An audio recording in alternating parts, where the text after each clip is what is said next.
Okay, picking up where we left off, we have a few more examples to do, and then when we're all done with this, then you can start working on the worksheet. Um, there's some problems like this where you'll be given a point on a circle and you'll be told to find the 6 trig functions. Just remember that the first one listed is always cosine and the second one listed is always sine. So as of right now, I know sine of whatever angle that is 3 over 5. And I know that cosine of whatever that angle is negative 4/5.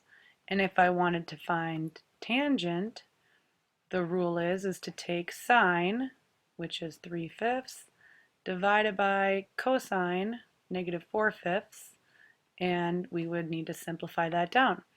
So I would take the top stuff, 3/5, and multiply by the reciprocal of the bottom stuff, which would be a negative 5/4, and reduce that down.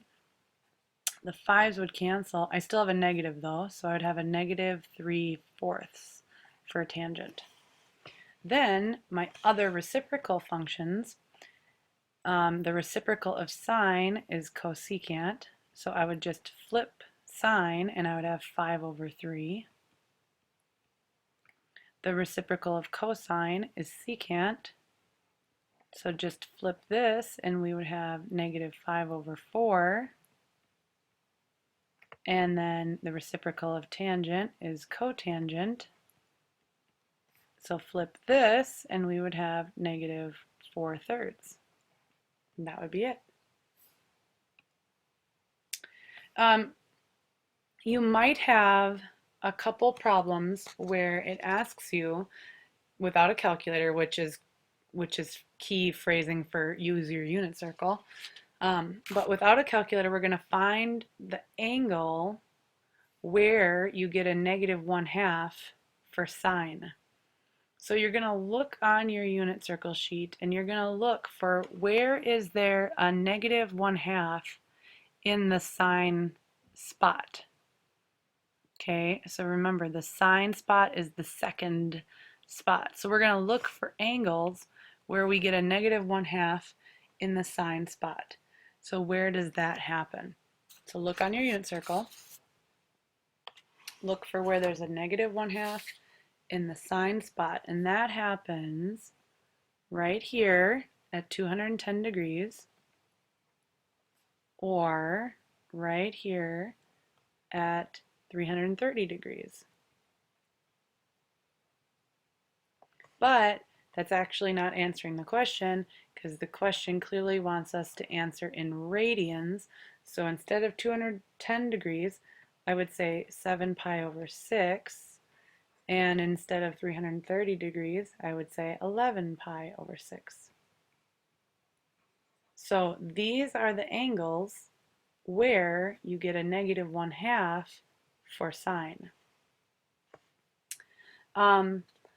Okay, now let's cross out this one and do tangent, theta equals 0. So look on your unit circle sheet. Where did we get a 0 for tangent? Okay, we got a 0 for tangent here at 0 degrees, and we got a 0 for tangent here at pi, or 180 degrees. But they want the answer in radians, so it would be pi radians or 0 radians. Okay, all right. Now we have even and odd functions. If you flipped over your unit circle sheet, this would be on the back at the top. Okay, so if you have your unit circle sheet, flip it over and look at the back at the top. These are on there. Even functions are cosine and secant. So here's how they work. If I looked at cosine of 30 degrees, okay, here's 30 degrees. Cosine is radical 3 over 2. Well, what would happen if I looked at cosine of negative 30 degrees? Well, if positive 30 degrees is right there, then negative 30 degrees would be right here. And let's look at cosine. Oh, what do you know? It's radical 3 over 2. They're the same. If I do cosine of a negative angle, it's the same as cosine of a positive angle.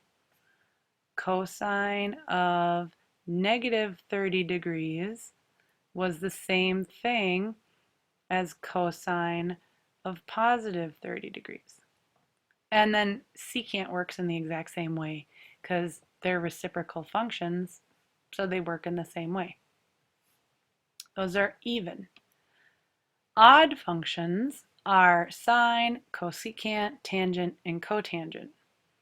So what happens with odd functions is they're the opposites. So let's look at sine of 30 degrees.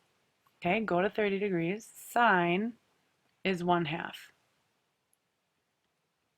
But if you look at sine of negative 30 degrees, okay, so again, positive 30 would be up, negative 30 would be down.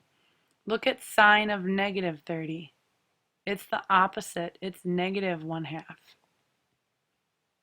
Remember how we said O for odd, O for opposite?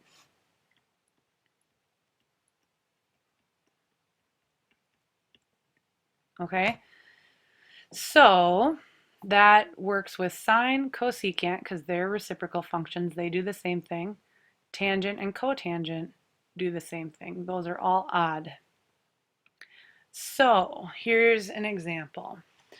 If I give you some information and I tell you that cosine of t is negative 3/4, and I want you to find cosine of negative t, what you need to remember is cosine is an even function. So whether it's negative or positive, they're going to equal one another. So cosine of t will be the same thing as cosine of negative t. So it stays negative 3/4. Secant's just the reciprocal. So just flip this and you get negative 4/3. Now sine is an odd function, O for odd, O for opposite. So if sine negative t is 3/8, then sine t would be the opposite, negative 3/8. And cosecant is the reciprocal of sine, so just flip it and you get negative 8/3. And that's it for today. So now you can work on the worksheet. And I will see you tomorrow. Have a good day.